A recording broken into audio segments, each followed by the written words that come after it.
Bueno, empecemos. Nosotros venimos estudiando la filosofía presocrática en sus orígenes. Estamos hablando del siglo VI a.C. En esta filosofía presocrática en sus orígenes encontramos dos tradiciones principales. La tradición jónica o jonia, protagonizada por Tales de Mileto, Anaximandro de Mileto y Anaxímenes de Mileto, pero también por Heráclito de Éfeso, y la tradición itálica, que surgió en la Magna Grecia, en el sur de Italia. Esta segunda tradición, la itálica, se subdivide en dos corrientes: la pitagórica y la eleática. El pitagorismo lo estuvimos estudiando en la reunión pasada. Hoy vamos a empezar a estudiar el eleatismo. El eleatismo es una escuela que tiene tres miembros, que son Parménides de Elea,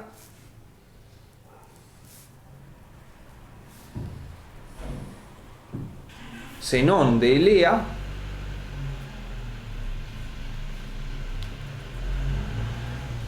y Meliso de Samos.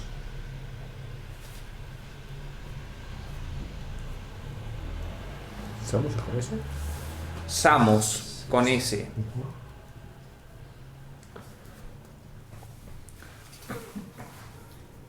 Pero antes de empezar a estudiar al eleatismo, vamos a estudiar al filósofo que, según Platón, inicia o prefigura o es antecedente del eleatismo. Y esta opinión también la comparte Aristóteles. Y a partir de estas dos fuentes, esta opinión la comparte toda la doxografía clásica. Este personaje, que es el iniciador del eleatismo, o el inspirador del eleatismo, o el antecedente del eleatismo, es Genófanes de Colofón.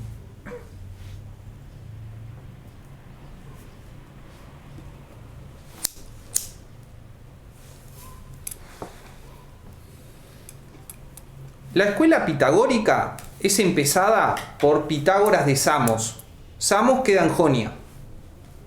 La escuela eleática es empezada, supuestamente, por Genófanes de Colofón. Colofón también queda en Jonia.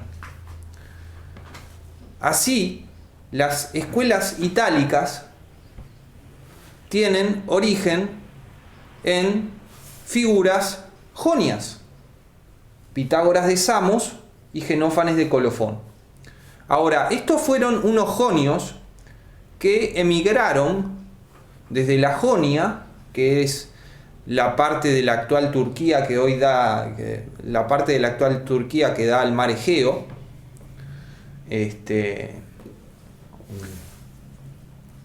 emigraron de la Jonia a la Magna Grecia y Sicilia, o sea, a la parte occidental del mundo griego. Estos dos filósofos, Pitágoras de Samos y Genófanes de Colofón, son anteriores a Heráclito. Nosotros, de alguna manera, en el taller venimos haciendo una línea de pensamiento que no es estrictamente cronológica, es más conceptual que cronológica, pero a la vez es cronológica. Y son anteriores a Heráclito porque Heráclito se refiere a ellos.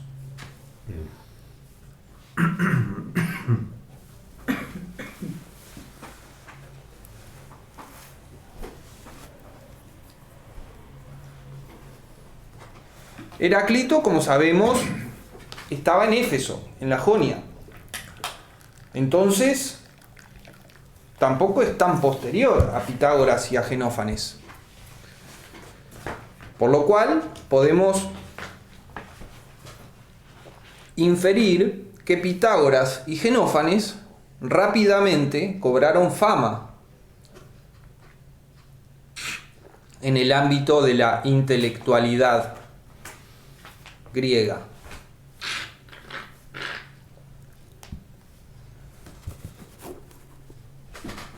Voy a buscar, a ver si lo encuentro acá, el pasaje de Heráclito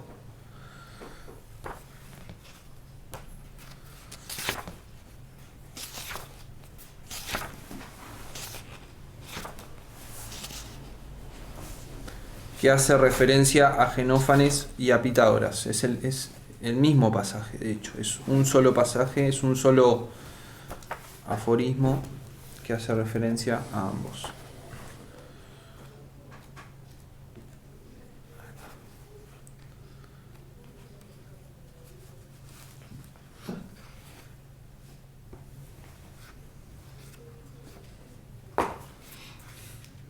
¿Alguien tiene el impreso de Heráclito que yo les di a mano? Porque es más fácil que lo encuentre ahí. Es más fácil que lo encuentre ahí.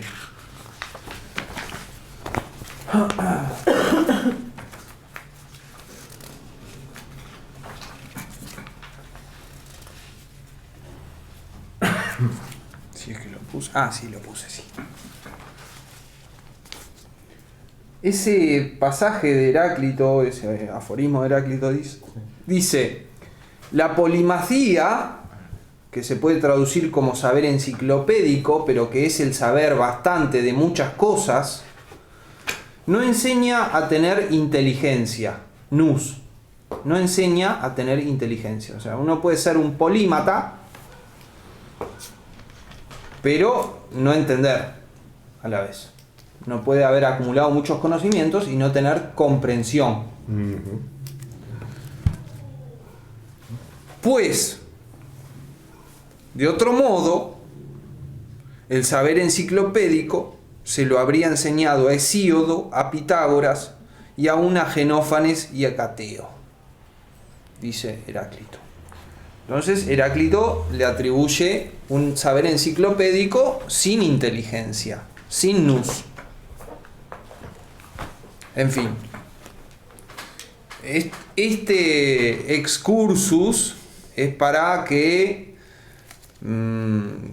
conectemos la línea cronológica con la línea conceptual que estamos siguiendo. En esa línea conceptual estamos estudiando la filosofía presocrática. Empezamos por la escuela jonia, cuyos 4 miembros son Tales, Anaximandro, Anaxímenes y Heráclito. Luego pasamos a la prácticamente contemporánea, aunque un poco posterior, escuela rama itálica, que contiene la escuela pitagórica y la escuela eleática. Y quería llamar la atención sobre el curioso hecho de que las dos escuelas de la rama eleática, de la rama itálica, son fundadas o iniciadas, o como quiera decírsele, por jonios. ¿Bien? Eso no es un hecho menor. No es un hecho menor. Aunque sí es cierto, como subraya Kirk y Guthrie y muchos especialistas, que las escuelas itálicas tienen muchas diferencias muy significativas con la tradición jónica.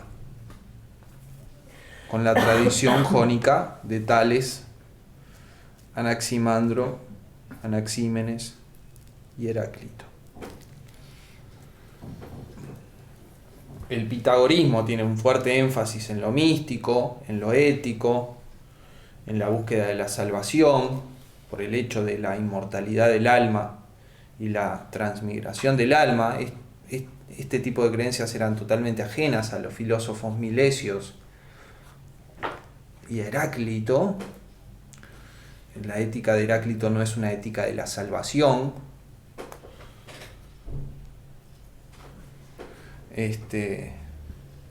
Y a su vez, los eleáticos, como vamos a ver, bueno, en cierto sentido niegan la fisis que los físicos jonios tratan de entender.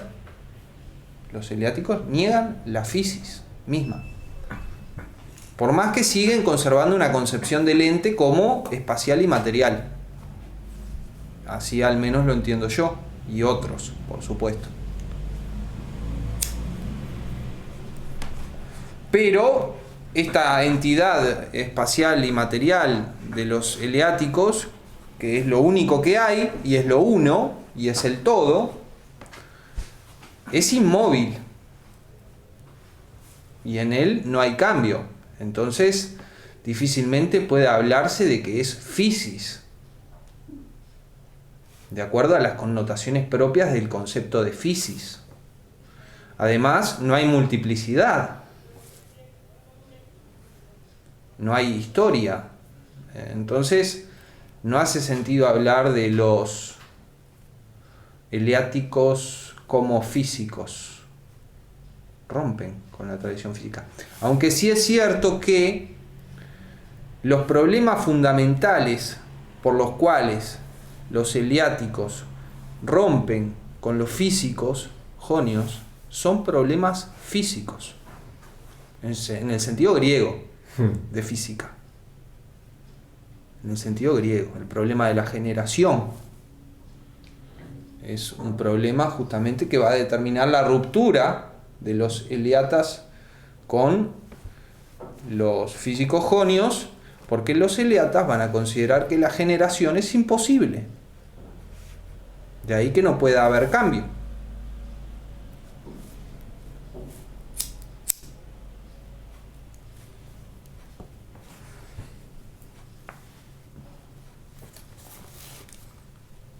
Entonces, Genófanes es un personaje del siglo VI. Vivió prácticamente durante todo el siglo VI y es posible que viviera durante algunos años del siglo V antes de Cristo. Porque, según lo que conocemos, tuvo una vida bastante larga, de más de 95 años. Para esa época rarísimo, ¿no? Sí, suena a mentira. Sí. O a que medían los años de otra manera. Ahí ya no sé. Que eso puede ser también, ¿eh? ¿Pero por qué? Ya si fueran lunares ya sería...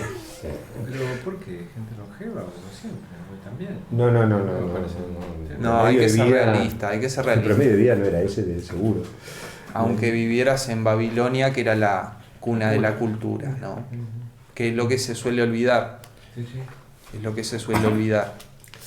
Sí, bueno, pero la medicina todavía era... En la tradición occidental. En la tradición occidental se suele olvidar que Babilonia, sobre todo, es la cuna de la cultura, de la ciencia. No sé, a mí me parece normal. ¿Te parece normal? Pero el promedio de vida de hoy en día es menos que ¿Qué? eso. Que alguien bueno, pero estás hablando de un promedio. Acá estás hablando de un hecho que... es aislado eventualmente. Sí, pero Claro. son muchos los aislados que conozco, filósofos sí. que Bueno, vivieron pero una también dimensión. dijo que de repente- Entonces la filosofía... Es a ver, pongámonos de acuerdo en algo. Pongámonos de acuerdo en algo. Es un tópico mítico la longevidad. Sí. La longevidad es un tópico mítico. Si me dijeras el tipo... Dentro de las mitologías conocidas, en todas se presenta la longevidad como un tópico mítico y Si fuera... Si me dijeras, como un Genófanes hecho mítico. Era un guerrero que participó de no sé cuál y vivió 95 años y decís, pará. ¿Viste? Pero nada, era un tipo que se sentaba a pensar bajo un árbol y bueno. Bueno, primero que no importa, igual creo que no vamos a meter. No, por supuesto. Bueno, en lo que estábamos. Es un detalle Es menor. un personaje del siglo VI a.C. Como pensador no es muy original. Lo que es original es que dijo abiertamente las cosas. O decir que no en forma encriptada, ¿eso te referís? O... Quizá fue lúcido, quizá fue más lúcido que los pensadores de los cuales tomó los pensamientos. Quizá fue más lúcido y se dio más cuenta del carácter irruptivo de estos pensamientos. No fue un pensador particularmente original, aunque tiene elementos de originalidad que no son menores. Pero, con todo, no es un pensador absolutamente original como puede ser Parménides. No estamos hablando de ese grado de originalidad, le debe mucho a la filosofía precedente. Le debe mucho a la filosofía precedente.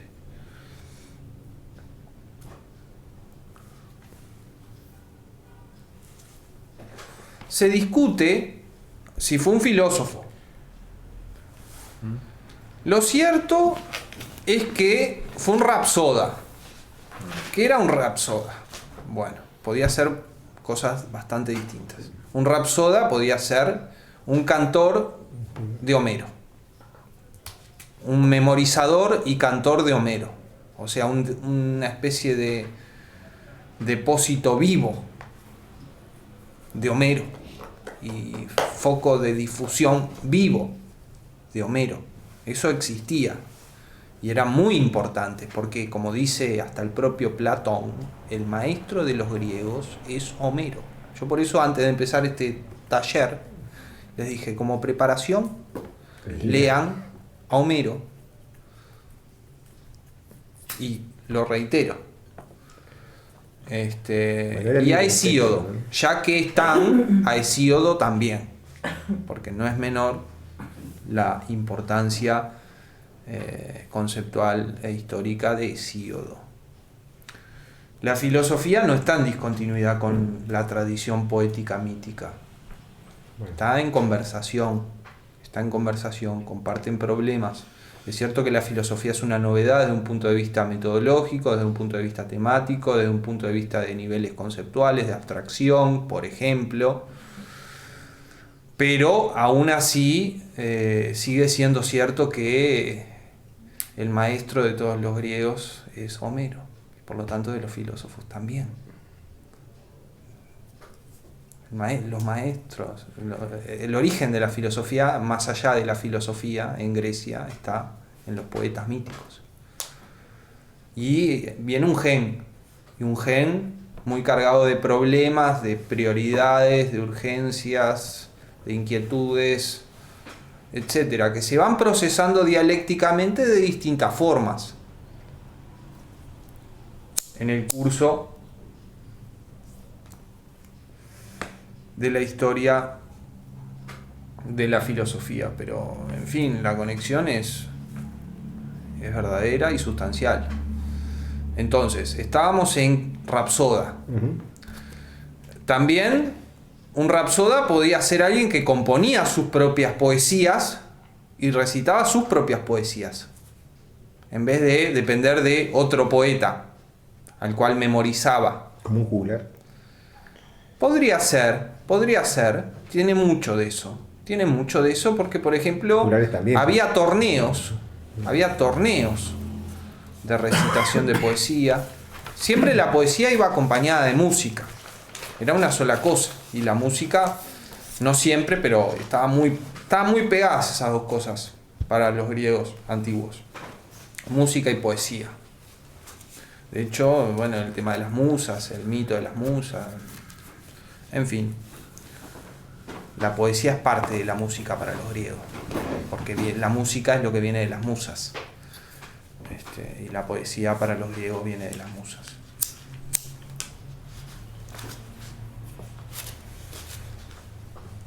Y cuando digo para los griegos, digo también para Platón. Lean el Ión, por ejemplo, un fascinante diálogo socrático de Platón, en el cual justamente apunta a la idea de que el poeta es un inspirado por los dioses y no alguien que tenga conocimientos y que en virtud de conocimientos hace lo que hace. No, el poeta que es poeta en virtud de conocimiento es un poeta mediocre, El verdadero poeta, el poeta excelente, es el que es inspirado por algo que solo podemos llamar Dios. Ahí es donde se puede aproximar a un demiurgo y todo eso. Porque en el arte hay una analogía. Demiurgo es artesano, ¿verdad? Sí. Que habla de eso.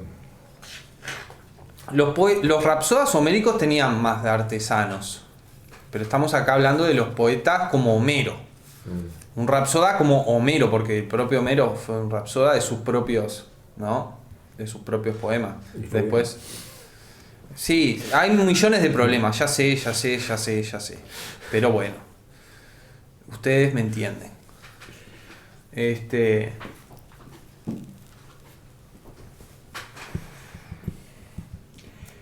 La cuestión era que era un rapsoda que componía sus propias cosas y cantaba sus propias cosas. Eso es lo que nos ha llegado. Era ese tipo de rapsoda.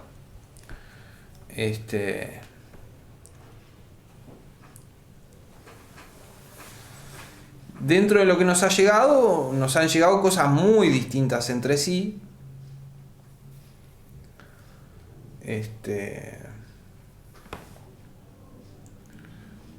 Poesías de muy distinto tipo, por ejemplo, poesías simposíacas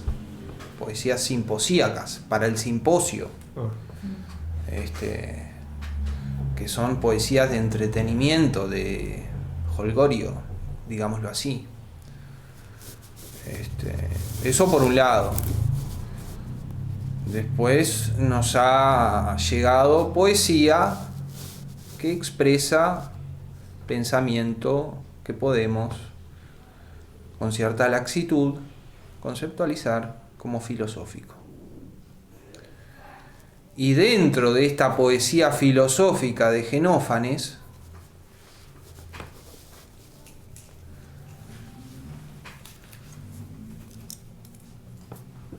hay un tema fundamental que es la divinidad.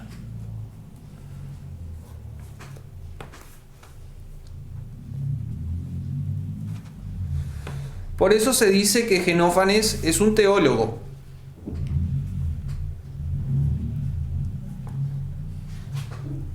Se dice en la contemporaneidad, ¿verdad? Teólogo entre los griegos, si tomamos como referencia a Aristóteles, quería decir otra cosa, quería decir poeta místico, algo por el estilo. Pero también en ese sentido es teólogo.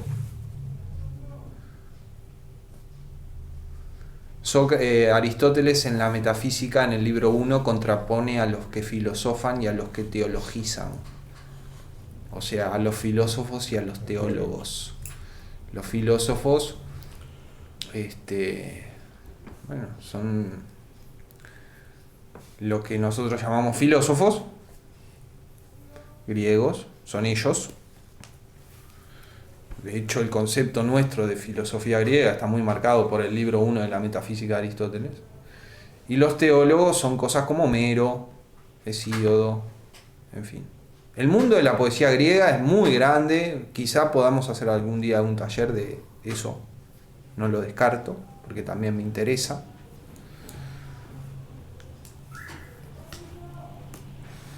Pero, en fin, es un mundo muy vasto, muy vasto. Era una tradición fundamental de la cultura griega, la poesía. Bueno, entonces, volvamos a Xenófanes.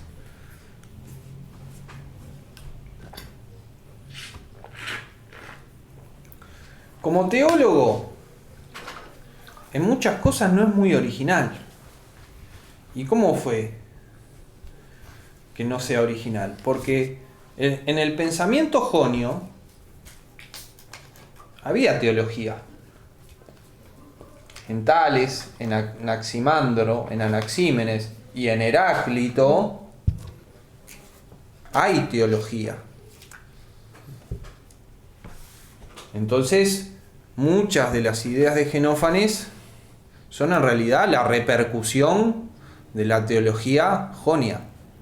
que eventualmente los teólogos jonios, que son los físicos jonios, que no separaban física de teología, digamos, ya de paso, ni de ontología,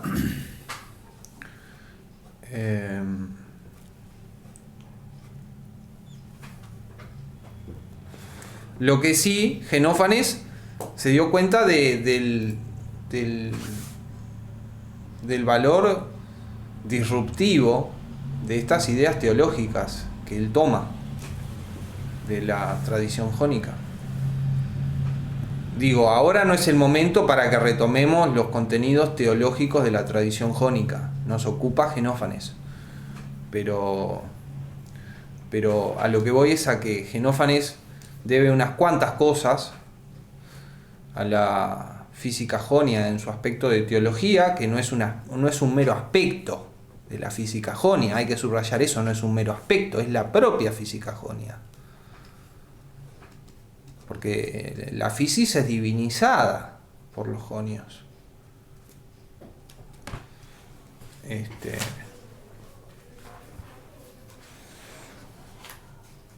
No es original en esos contenidos, pero es original al darse cuenta del valor disruptivo de todas estas cosas, de la verdadera repercusión cultural que podían tener.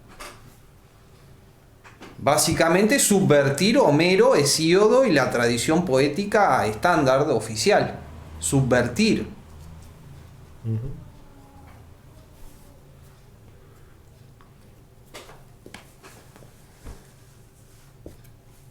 El primer punto en el cual se suele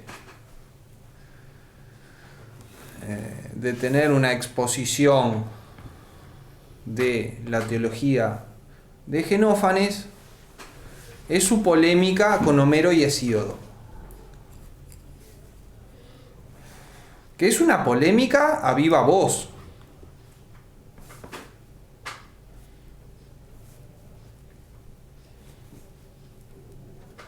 Polemiza con ellos nombrándolos. ¿Con Homero y quién, perdón? Hesíodo, el autor de Teogonía y Trabajos y Días, 2 obras que recomiendo mucho leer. Pero Hesíodo, bueno, lo vimos al principio en Antiguo. Poquito, ¿no?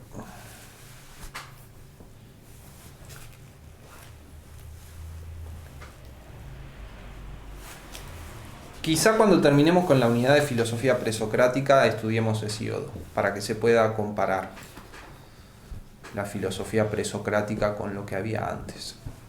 Lo pensé. No pensé que Hesíodo y Homero tuvieran que ser una unidad uno del taller de filosofía griega, porque este es un taller de filosofía. No es de historia de la filosofía tampoco, es de filosofía. Entonces, bueno, la unidad 1 no podía ser algo que no fuera filosofía. La unidad 1 tenía que ser los milesios y la filosofía presocrática, o como se quiera armar la estructura. Pero podemos poner como apéndice de esta unidad 1 de filosofía presocrática una consideración de Hesíodo en una reunión, eventualmente, los mitos principales, para que se aprecie la diferencia, ¿no? Son cosas muy distintas, la filosofía y la mítica o la mitología. Aunque no por eso deja de haber continuidades y hay que subrayarlo.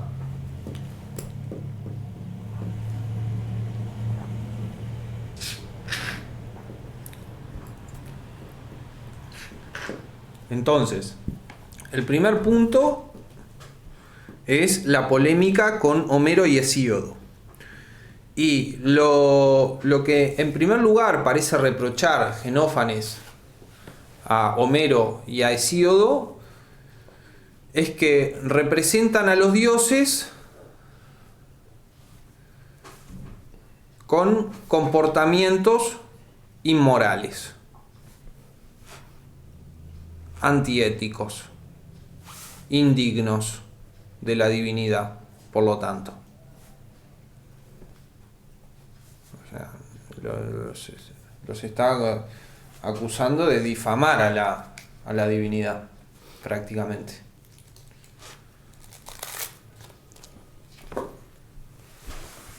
Al representar a la divinidad de forma tan inmoral, Tan humano. tan inmoral,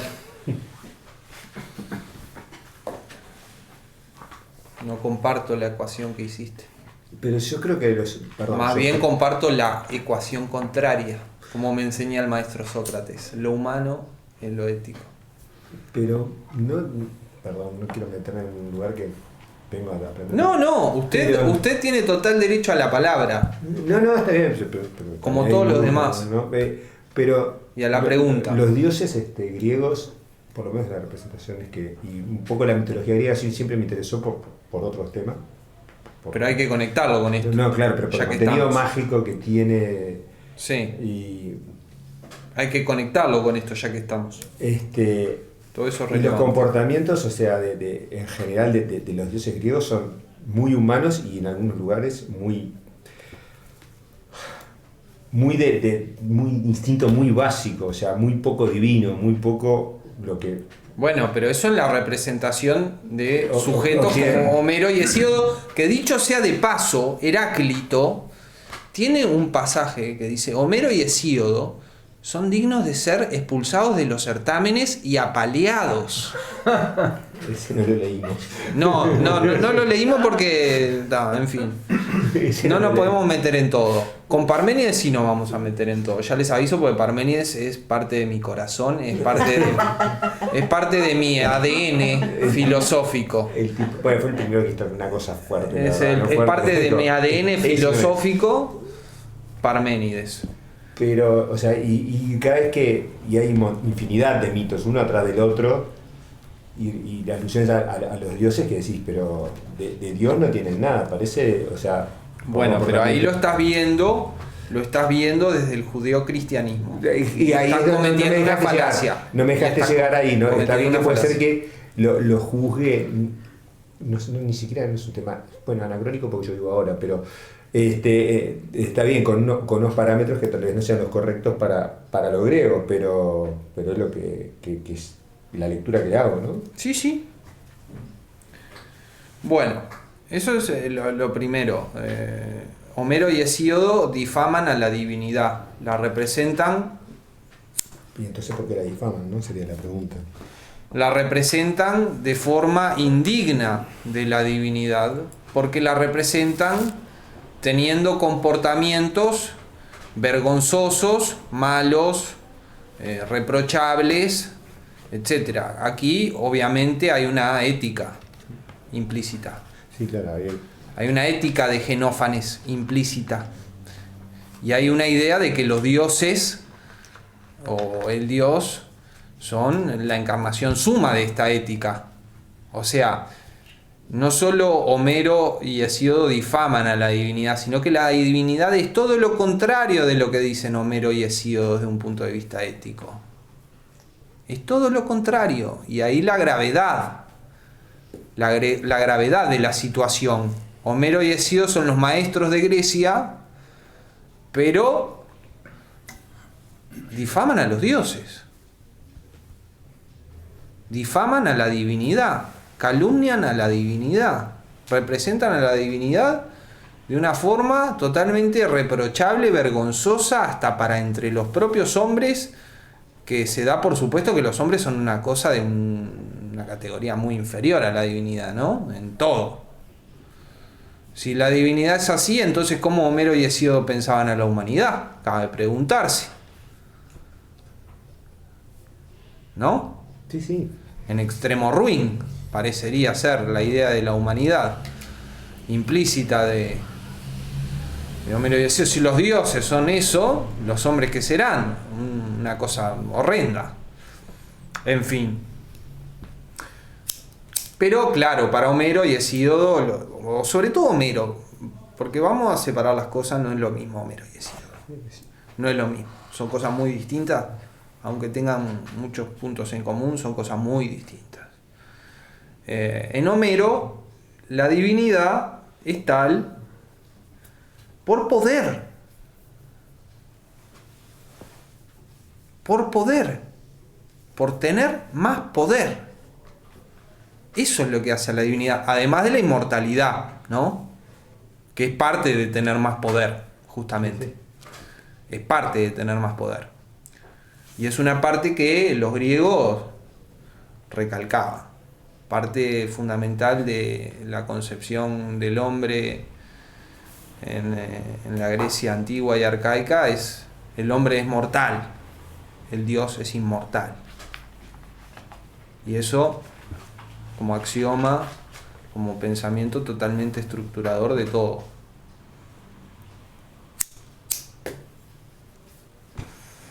Entonces, ese es el primer punto.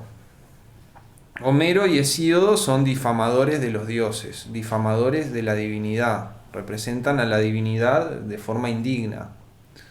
Después, el segundo punto, los griegos, y entre ellos Homero y Hesíodo, representan a los dioses como hombres.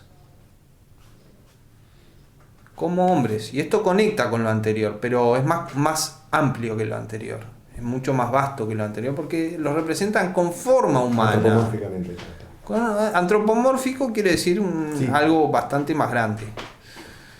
Los representan con forma humana. Tienen una cabeza como un ser humano, tienen dos brazos como un ser humano, tienen un organismo, bueno, que se alimenta de otro tipo de cosas, que supuestamente tiene que funcionar de otra manera, en fin, pero la figura de los dioses es humana. Son hombres superiores, superhombres, bueno, y esto para Genófanes es otro error. Es otro error que también conduce a una minimización de la divinidad, a un subdimensionamiento de la divinidad. Pregunta, Sí, claro. Bueno, pero había sacerdotes, yo no tengo muy claro cómo era la organización religiosa. Pero en ese caso, el templo de Zeus tenía una imagen de Zeus, o sea, que eso estaba incluso aceptado socialmente, o sea que es como que Genófanes diría eso, pero quiero decir que no había mucha gente que le seguiría la corriente. Genófanes. Sí, en ese sentido. A ver, Genófanes en las cosas que estoy diciendo se está haciendo eco de Heráclito. O no sé, o de la física jonia, más bien. Se está haciendo eco de la física jonia. De Tales, sobre todo de Anaximandro, me parece. Heráclito es posterior a Genófanes, así que hay que tener cuidado con eso. Pero sobre todo Anaximandro. Bueno, eso queda como algo pendiente, una tarea. Rastrear y precisar las conexiones. En fin. Pero todo el mundo está de acuerdo en que estas cosas lo que hace Genófanes es básicamente ser un portavoz, un vulgarizador, un difusor, un subrayador, no un pensador original. Y creo que, bueno, con razón. Entonces, y se da cuenta de que los hombres siempre hacen esto, siempre, en la historia han hecho esto, porque los etíopes representan a los dioses a su imagen, negros y bueno, y de nariz chata, creo que dice, o algo por el estilo, pero la cuestión es que es como que se espejan en los dioses, los representan negros. Los otros los representan rubios y los griegos los representan como griegos. O sea, es muy vulgar la representación que se hacen los hombres de la divinidad. Tan vulgar que piensan que son como de su propia etnia. ¿Me explico? Qué interesante. Claro, hay ¿cómo decirlo? hay una necedad tan profunda en la comprensión de lo divino en el hombre cuando el hombre concibe a lo divino a su imagen. Hay una necedad, hay una necedad tan grande que es lo que le molesta a Genófanes, justamente. Es contra lo que reacciona Genófanes. Y es muy coherente en el fondo. O sea. A ver, desarrolla. Sí, porque si lo pensás así, o sea, es muy raro que Dios siempre es igual a mí cuando que se supone que es algo que no conozco. O sea, yo necesito representar a la divinidad con algo que conozco. Entonces lo identifico a mí, humano, o lo que sea, lo que está diciendo recién, ¿no? O sea, los etíopes con alguien que es negro y los budistas con Buda, o sea, no sé, o sea, ninguno... y eso sigue hasta hoy, a ver, claro, uno Jesús, va a buscar un calendario a una iglesia católica y que dice Jesús en ti confío, y Jesús es rubio y de ojos celeste. Pero en la imagen. Los cristianos igual... Seguimos la misma cosa, seguimos la misma cosa, a ver, seguimos la misma estupidez, básicamente. Me parece brillante lo que dicen y no... Y capaz que lo que está criticando en el fondo es la simbología, ¿no? La simbología está totalmente mal. Es totalmente falseadora de la divinidad. Pero eso es símbolo. Ahora, observen que los pitagóricos tenían su concepción de la divinidad propia, etcétera, la tetractis, la importancia que tenía la tetractis en la concepción. Símbolo, por eso digo. Claro. Para que vean. Sí, era símbolo y era la perfección del número. Era el resumen del número, que es el número a su vez toda la realidad.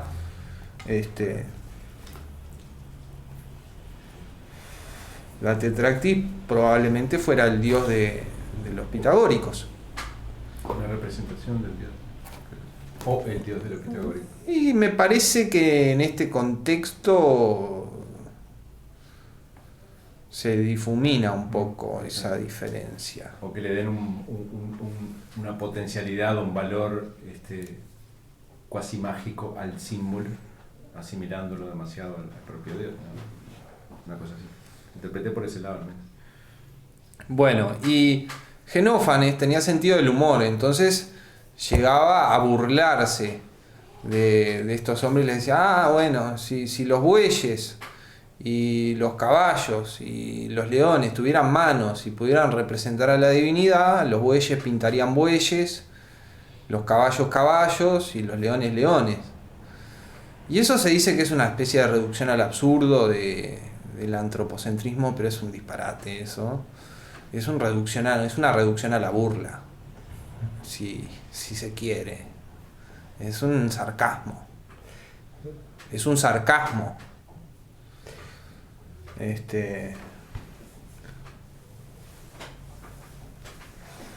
Pero bueno, entonces, esta es la parte destructiva de la teología de Genófanes.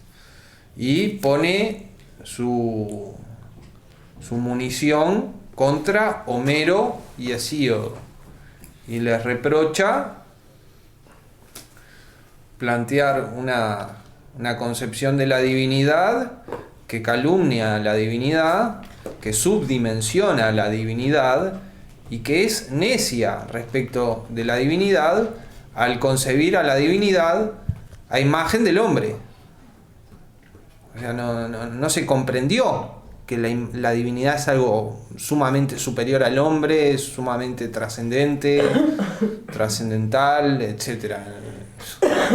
Es como, ¿qué hacen, hombres? Realmente ustedes, ¿qué hacen? ¿Qué están haciendo? Creo que tiene esa profundidad el cuestionamiento de Genófanes. ¿Qué están haciendo? Dicen que los dioses nacen y que son paridos como los seres humanos. ¿Qué están pensando? ¿Qué límites de entendimiento tienen que le erran tan grandemente a la divinidad?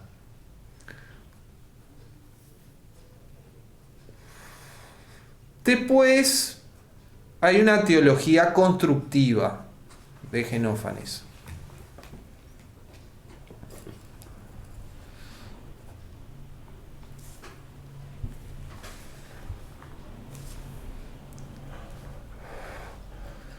la idea básica de esta teología constructiva, que es complicado de hacer coherente, es que el Dios es uno. El Dios es uno. Y es complicado de hacer coherente porque después Genófanes habla de los dioses en plural. Ya les No es anticipo. monoteísta. Es y no es. Ah, ok. Es y no es. Es y no es. Es y no es. Pero vamos a hacer el énfasis en que es monoteísta. O sea, vamos a tomar eso otro como una concesión un poco espuria y no demasiado seria. El Dios es uno, tiene cuerpo,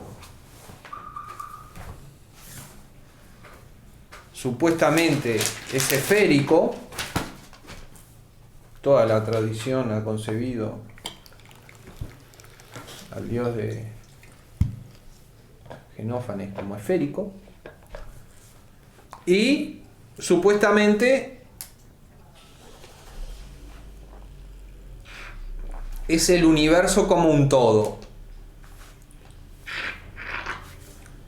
Esta idea del Dios como universo, como el universo como un todo, no es original. En Heráclito ya está, en los Milesios ya está. ¿Qué sería ahí? ¿Una especie de panteísmo? Sí, Sí, algo así sería. sí. Por eso será que habla de los dioses luego. Sí, claro, porque puede, tiene espacio conceptual como para ser monoteísta en un nivel y politeísta vulgar en otro. Sí, como hace Heráclito. ¿Sí? Como hace Heráclito.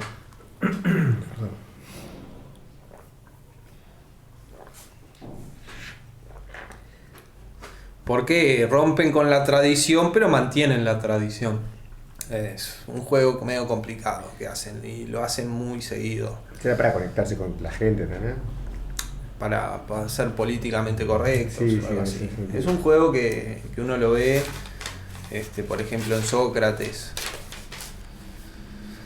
El juego de ser a la vez subvertidor de la tradición, pero reivindicador de la tradición. Entonces lo que pasa es que hay una especie de reinterpretación de la tradición y refundamentación de la tradición. Con lo cual la tradición se mantiene, pero sobre una cosa totalmente distinta. Se interpreta sobre una cosa totalmente distinta. Entonces la transformación es interna en la tradición. Pero bueno, eso lo iremos estudiando.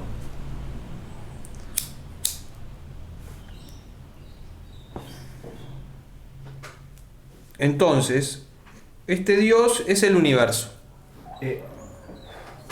Ahí no sé si en la traducción ¿es universo o utiliza la palabra cosmos? No sé si es lo mismo o es un problema de traducción. Es lo mismo, no te preocupes. No te preocupes. Si hubiera algún problema de ese estilo, yo estaría leyéndolo en griego, ¿no? Si hubiera algún problema de ese tipo de sutileza, yo estaría leyéndolo en griego. Cuando no veo la necesidad, no leo. Cuando veo la necesidad, leo. Hay cosas que lo requieren y hay cosas que no.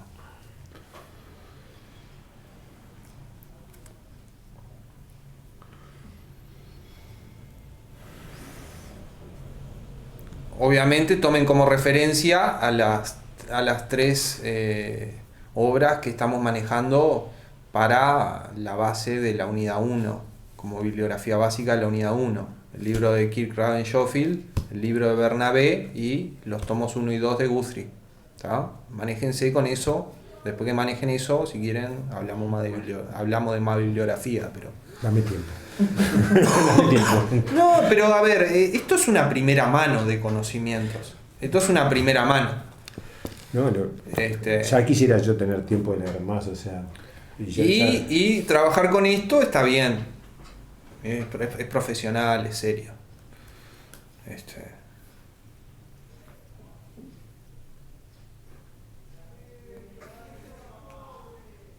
Entonces, el Dios de Genófanes tiene cuerpo, es eterno,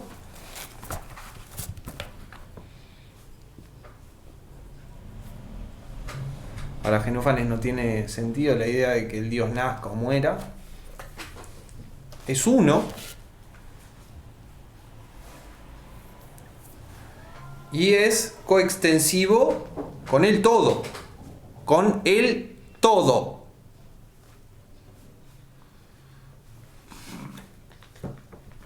Y acá encontramos de una forma distinta una idea que después en filosofía va a ser muy fuerte. Y es la idea del Dios, de Dios como lo máximo, de Dios como lo máximo pensable, de Dios como la suma de todas las perfecciones. Y me estoy refiriendo a San Anselmo, a Descartes.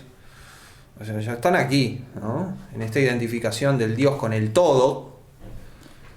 Una pregunta, Sí. Luciano. Cuando decís que es coextensivo con el todo, o sea que no es el todo, es algo No, distinto del todo. no, es lo mismo. Coextensivo quiere decir aquí, es lo mismo, es la misma cosa. Ajá. Es la misma cosa. Es pensante, en tanto pensante es omnisciente.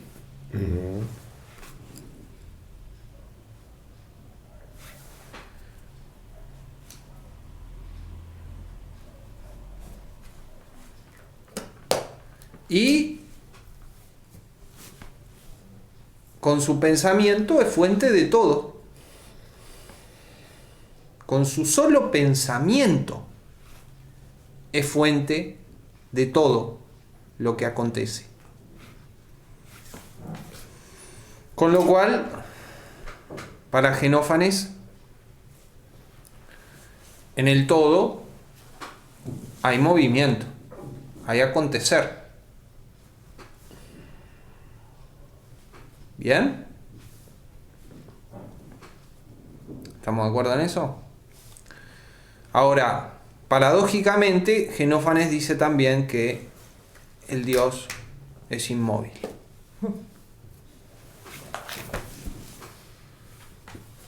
Y si el Dios es inmóvil y el Dios es el todo, entonces el todo es inmóvil. Ahora, ¿qué quiere decir que sea inmóvil el todo? ¿Quiere decir que en el todo no hay cambio? ¿O quiere decir que el todo no cambia de lugar? Si lo entendemos como que el todo no cambia de lugar, es compatible con la idea de que en el todo haya cambio. Ahí con él, sí. Y esa parecería ser la interpretación caritativa de Genófanes, que lo saca de la paradoja en la que estábamos, ¿no? De que el todo contuviera cambio y a la vez el todo fuera inmóvil. Si interpretamos la inmovilidad del todo como el sinsentido de que el todo cambie de lugar, lo cual yo por lo menos lo acepto, no tiene sentido hablar de que el todo cambie de lugar. Sí, qué coherencia. No tiene sentido. El todo no cambia de lugar, lo que cambia de lugar son cosas en el todo, porque el propio espacio se da en el todo y no el todo en el espacio. ¿No?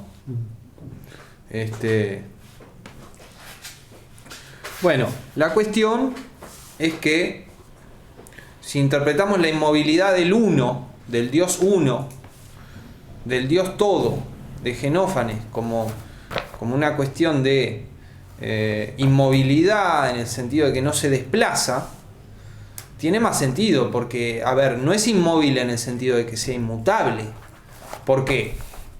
Porque el Dios piensa. Y en el propio hecho de pensar del Dios hay cambio. Y ese pensar es el director de todo el acontecer dentro del todo. Entonces, ¿qué es lo que ocurre aquí desde un punto de vista conceptual? Que se diferencia el todo de todas las cosas. No es lo mismo el todo que todas las cosas. el todo es una entidad de orden superior a todas las cosas. Es justamente el todo de las cosas. No es lo mismo el todo y todas las cosas, ¿entienden? Sí, sí.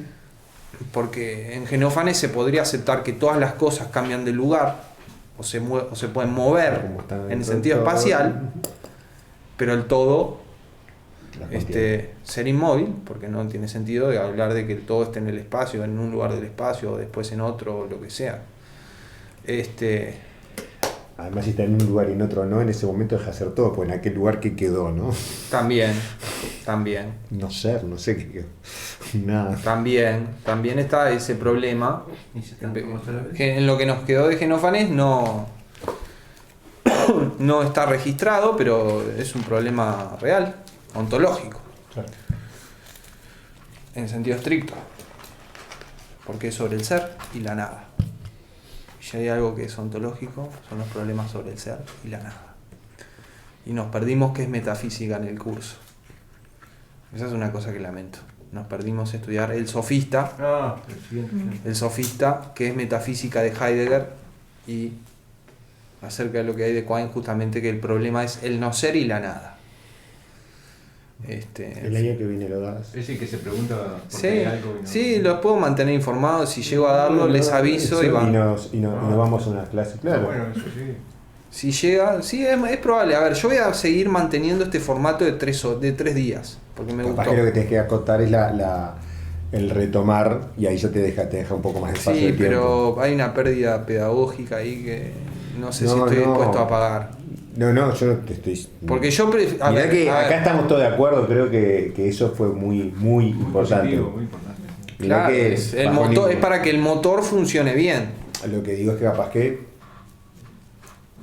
Más acotado. Sí, o sea, no sé, porque por ejemplo de repente hay temas que se ocuparon 3 clases. Sí, yo estoy aprendiendo, ¿verdad? Sí, bueno, sí, todo. Yo estoy todo, aprendiendo. todo. Todos estamos aprendiendo, pero yo estoy aprendiendo y lo digo en serio.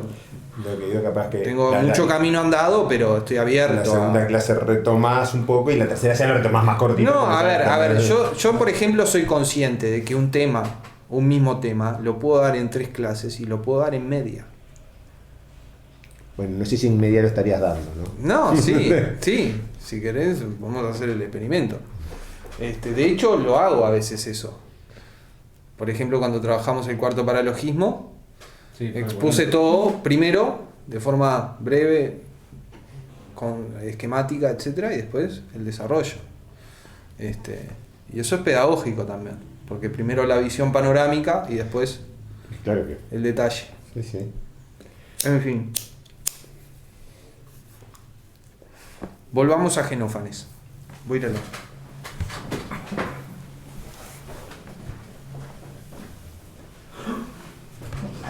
Una vez con máscara de gas. ¿Cómo? Y tengo por suerte una en casa. Qué Raven, ese lo tenemos, este lo mandé. Sí, pero Ese es el que usamos, yo soy- ese yo te lo tengo todo PDF, te lo mandé. ese, No, yo lo tengo, sí, lo tengo también, pero yo soy de la... Sí, la yo también. vieja, de la- sí. No, Yo nos soy- tenemos que yo comprarnos una el ebook, cosa es- el ebook, no esto, un ebook. Pero yo no quiero Yo lo leer. encontré. ¿Eh? Yo lo encontré. ¿Lo Yo lo compraste? encontré en Sí, Tecno Baja también. Eso. ¿Cuánto te salió? 1200. A ver, yo lo conseguí por 920. ¿Dónde? Ay, En pensé que Titana iba a Baja. salir mucho más. Yo creo que yo lo Ah, me lo compré. compro. Yo lo Sí, pero compré en Titana la Baja lo compraste en un puesto, no en una librería. No, una librería. Ah, esa tipo Rubén y esas que hay. Sí, ¿Qué tipo librería? Babilonia. No es Babilonia. Es una que Ah, pero Babilonia es una cerca, que no me tiene acuerdo el libros nombre. nuevos, no tiene libros No me viejos. acuerdo el Porque nombre. para mí no es lo mismo. Para mí es este. El mío no. es nuevo. Sí, en un libro uno Ah, puede Rafael. rayar, subrayar. No, en Rayuela. el ebook sí Rayuela. puedes Sí. hacer cosas. Yo no me acuerdo el nombre del Puedes libro. hacer notas y eso. Bueno, entonces volvamos al dios de Genófanes. Es uno, es corpóreo, es esférico, es inmóvil, es el todo.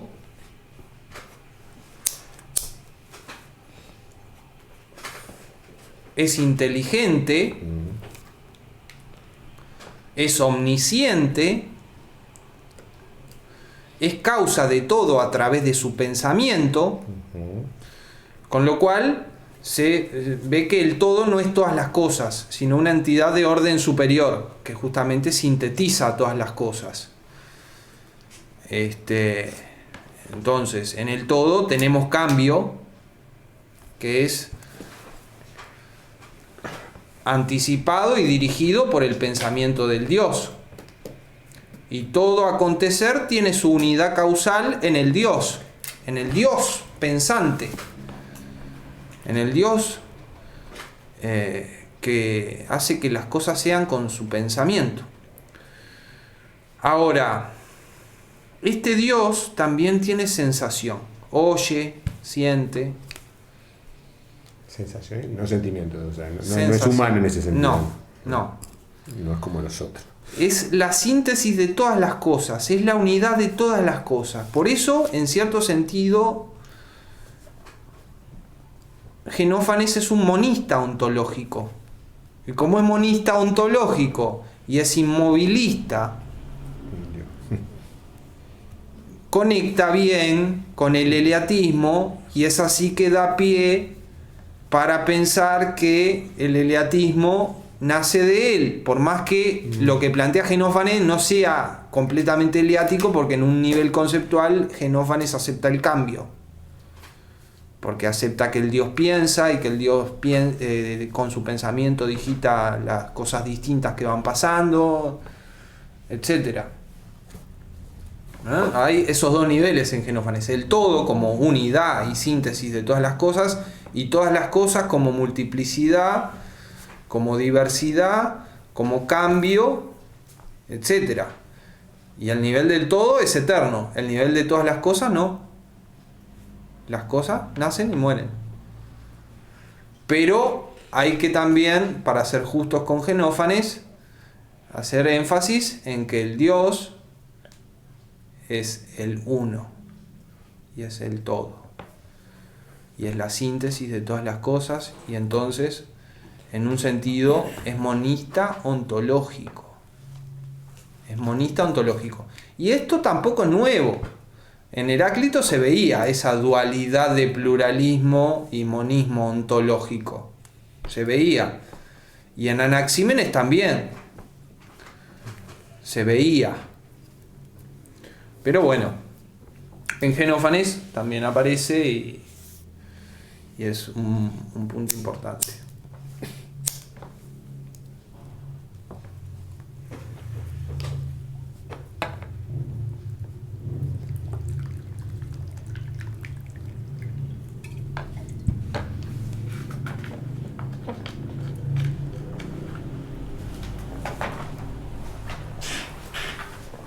¿Preguntas?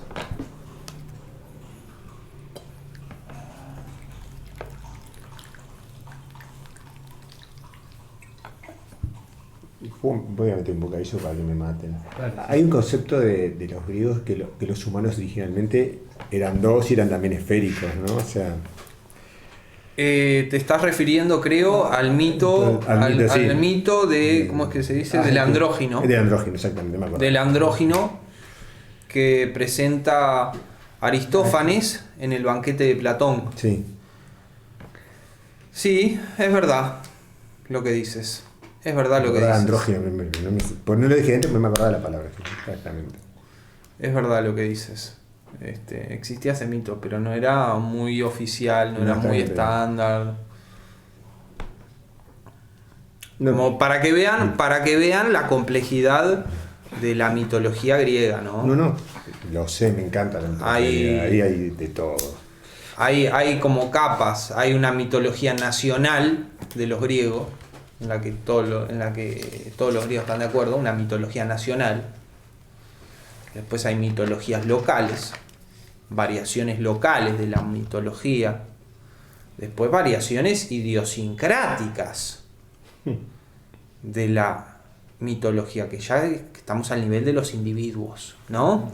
Hay como niveles ontológicos. El nivel de la nación griega, bueno, allí hay una mitología nacional, si se quiere, que le debe mucho a Homero, le debe mucho a Hesíodo y a otros poetas, pero principalmente a estos dos. Después tenemos el nivel local, la fragmentación de Grecia, porque Grecia era una unidad, pero una unidad fragmentada en ciudades-estado independientes. Entonces había cultos locales, había mitos locales y había variaciones locales, diferencias entre un lugar y otro con respecto a algún ítem mitológico, etc. Y después está el nivel idiosincrático, que es el nivel del individuo. Un individuo podría creer tal mito y otro no. En fin. Y a esto hay que sumar las sectas que atraviesan lo local. No están a nivel nacional, pero atraviesan el nivel local. Están como en otro plano, tienen una geografía distinta. Las sectas, los misterios, las hermandades, todo de lo que no se sabe casi nada porque era secreto. Esotérico. Bueno, pero ya está con los filósofos, ¿no? Porque si vamos al caso, o sea, Sí. Pitágoras, no sabemos todas las cosas que Y no se sabe nada también porque prendieron fuego la biblioteca de Alejandría, ¿no? Sí, claro. Pero... que fueron los burros de los romanos, ¿no? Fueron los romanos, sí. Fue cuando ocuparon, pero no me acuerdo si fueron los romanos. Fueron los romanos, sí. No, Fueron los burros de los romanos. Todavía no no. entiendo cómo hicieron eso. Si no me equivoco, furon los burros de los romanos. Nos informamos. Sin duda que después también la hegemonía del cristianismo significó una gran pérdida cultural, ¿no? Para la humanidad. Sí. Y bueno, muchos textos que están todavía por traducirse, ¿no? Sí, también. El 70% de textos, dicen, 70% de textos sin traducir del siglo I para adelante, ¿no? Andá a saber qué hay ahí. Sí, lo que se perdió también. Sí, pero está muy censurado todo lo que nos llegó. Está muy Sí, censurado. claro. Está muy censurado. Yo quiero conocer la versión Tenemos que completa de luchar, la Biblia todavía. tenemos que luchar con la censura que nos hace, que nos cala en los huesos, ¿no? Que nos construyó históricamente. Seríamos unos hijos bastante desagradecidos, pero el hijo tiene que ser rebelde, ¿no? Y además porque, por otro lado, te inculcan el tratar de saber más y de conocer más, entonces... No, Está bien. Hace crisis. Hay un problema, ¿no? Hace crisis. Sí. Esto es un tema que... No lo saquemos de tema al tema. Por eso digo... Tenía como 5 oportunidades de meter a caso. Bueno, me he centrado mucho en las ideas de Genófanes, ¿no? En otro plano, Genófanes se lo conecta con Elea, porque Elea es una ciudad de la Magna Grecia, en el sur de Italia. Supuestamente hizo un himno, un canto honorífico a la fundación de Elea, y a través de Elea se lo conecta con Parménides y se dice que fue maestro de Parménides, lo cual parece poco exacto. Parecería que Parménides proviene de la escuela pitagórica.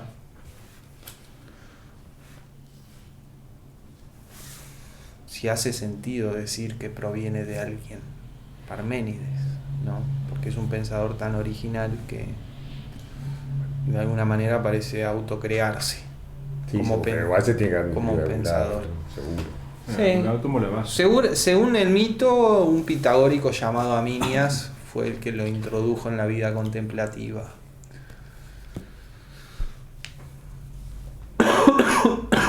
Es un mito doxográfico. Estoy viendo a ver si no me pasó algo por alto.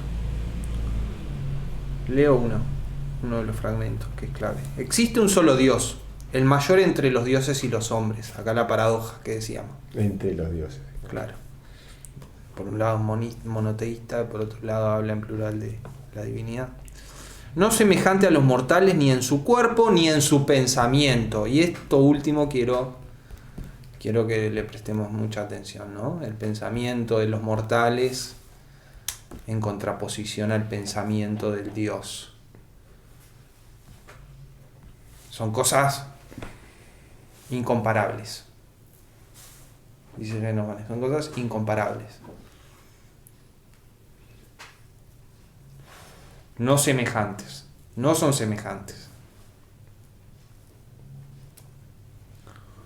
Después dice, siempre permanece en el mismo lugar, sin moverse para nada, ni le es adecuado el cambiar de un sitio a otro, sino que sin trabajo mueve todas las cosas, con lo cual vemos que aparece el pluralismo, con el solo pensamiento de su mente. Nous. Es un nous. Aquí quizá tenemos una prefiguración de Anaxágoras, pero en realidad esta idea antes aparece en Heráclito, ¿verdad? Heráclito dice que el Dios es un nous, que toma formas mudables, etcétera, etcétera. Ahora, el hombre también tiene nous, entonces, pero no son semejantes, no son comparables, dice Xenófanes. El nous del hombre y el nous del Dios no son semejantes, no son comparables. Después dice, todo él ve, todo él piensa y todo él oye. Acá entra la cuestión de la sensación que les decía, ¿no? Es el todo. Todo lo escucha, todo lo ve, todo. Y claro. Y sí, es lógico, ¿no? Si es una inteligencia. Y además de todo. Y es la inteligencia creadora universal, etcétera. Y a la vez esa diversidad y esa multiplicidad se unifica en él, y ahí aparece el elemento demonista, ontológico a la vez, que pluralista ontológico, porque toda esa pluralidad se unifica en él. Entonces, todo él ve, todo él oye y todo él piensa. Y bueno, y tenemos que subir una escalera para entender lo que quiere decir aquí Xenófanes, me parece, porque es un pensamiento bastante alto, ¿no? Al Dios no se le escapa nada, está en todos lados, percibiendo todo.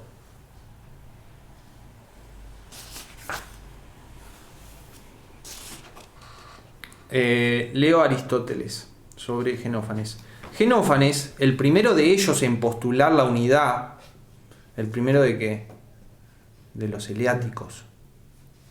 Pues se dice que Parménides fue discípulo suyo, no clarificó nada, ni parece que trató la naturaleza de ninguna de estas, sino que con sus ojos puestos en el universo entero, dice que lo uno es Dios. ¿No? Y acá le atribuye un condimento, si se quiere, místico al pensamiento de Xenófanes. ¿Por qué? Porque él se representa el universo entero. Xenófanes se representa el universo entero y dice, esto es uno, esto es Dios. ¿En eso se parece a Plotino? Yo no sé mucho de Plotino, desgraciadamente. No tuve quien me enseñara eso. Yo lo que sé de filosofía griega, básicamente, lo aprendí estudiando.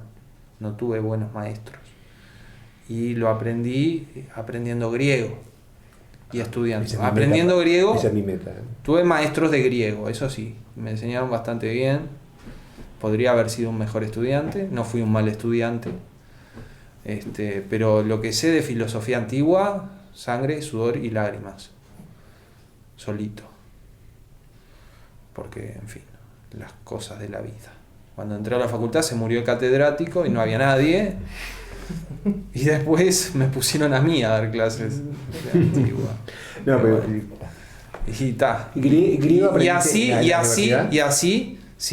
así es que tengo unas raíces fuertes en la filosofía griega. Digo, me construí a través de mi experiencia y a través de mis carencias, hice de mis carencias mis motores, si se quiere, ¿no? Lo cual le agradezco a la divinidad porque no fue planeado. No, que ayer hablamos de las vueltas, ¿la verdad?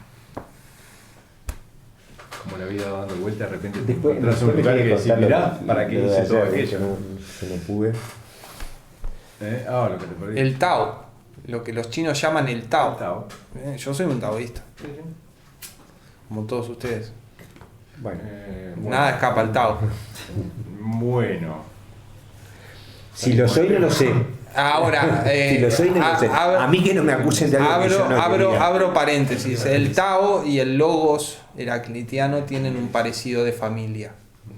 El Tao y el Logos heraclitiano tienen un parecido de familia. Tao, pero me pierdo totalmente.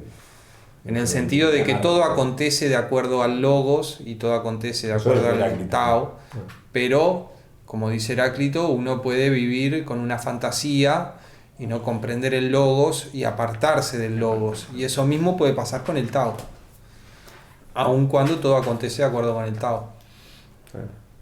O si no, léete Pablo en 1 Corintios. Es lo mismo. A ver, No sé, la Biblia no es lo explayate. mío.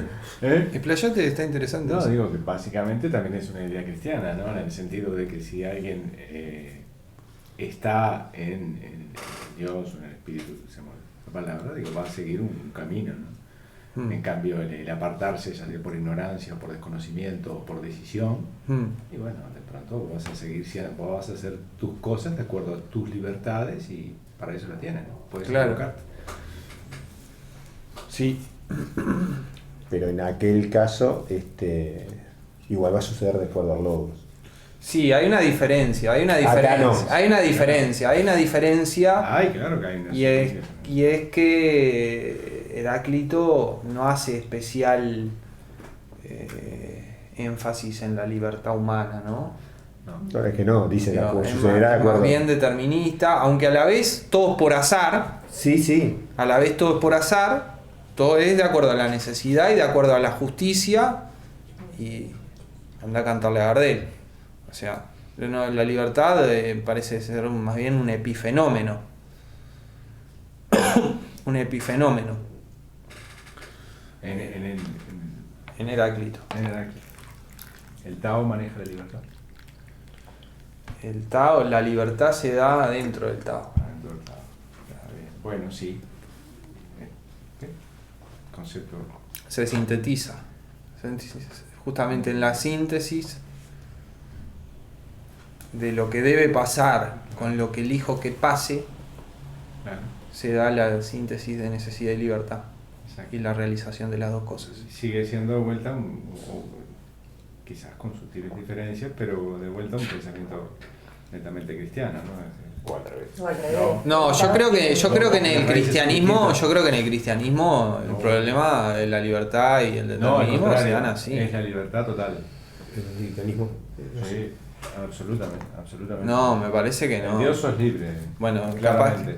Tenemos Ahora, diferencias. al contrario, A ver, pongamos las cosas en su lugar. Para un poquitito, Tenemos déjame terminar la concepciones distintas de la teología. Lo al revés es la esclavitud. Se puede discutir, Porque sos esclavo de vos mismo. se puede discutir lo que estás diciendo por y se supuesto, puede discutir eso. mi visión, pero mi visión del judeocristianismo es una visión en la cual el problema de la libertad está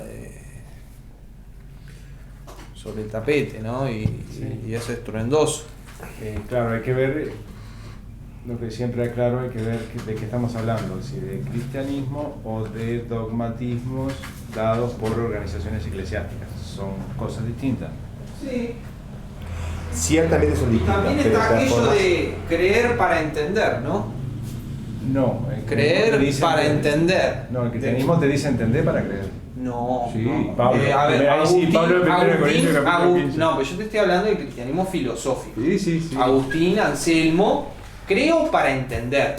Creo para entender, por un Eso lado. es Agustín y Anselmo. Pero por otro lado, por ejemplo, como te digo, que es la base, no me recuerdo Agustín y Anselmo, sé la frase que dijeron, Pablo dice claramente, por ejemplo, que estés siempre listo para dar razón, y habla mucho de las razones y entendimiento de vuestra fe, para justificarla. ¿Qué problema? Sí. Y esa es la base. Me encanta este tema. ¿Ese es el Papa Nuevo? ¿Qué? ¿Ah? ¿Qué tiene que ver el Papa? Ah, No, está bueno porque está Me variado. encantó. Como pregunta fue, está bien. A ver, ¿qué vos sabés? Está variado. A ver, tengo a él que me cuida. Él me cuida de que no haga herejías. No, por favor, avísame cuando no esté haciendo herejía para cometerla. Te pido, por favor, no me dejes sin herejía. Quiero ser feliz. Sí, una definición también eclesiástica, como te decía, de organización, ¿no? Él es mi termómetro. Cuando ya me estoy poniendo un poco... Salto. me dice, Luciano. Está bien.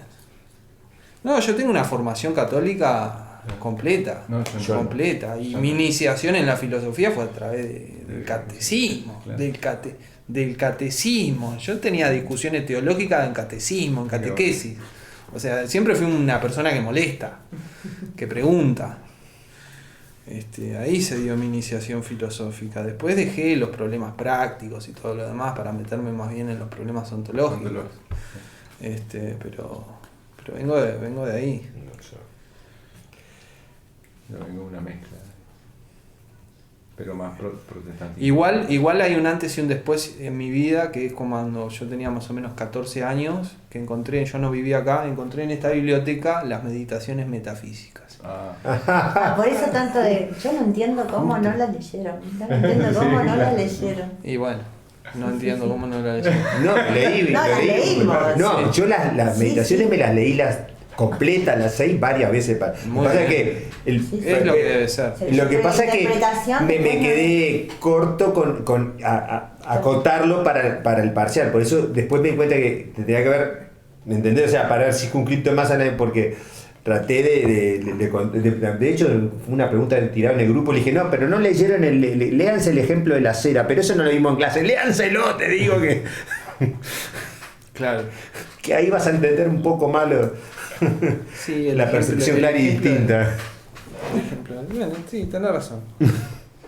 Lo que pasa es que el ejemplo de la cera, en fin. Bueno, pero pero me pareció que a mí que No es un momento así fundamental del No, pensamiento. pero no digo que no estoy diciendo que se tenía que haber dado en clase. Te digo que en el momento ese, yo que no tengo, no significa que lo tenga claro, pero cuando leí eso, dije, bueno, me queda un poco más claro esto de la percepción clara y distinta.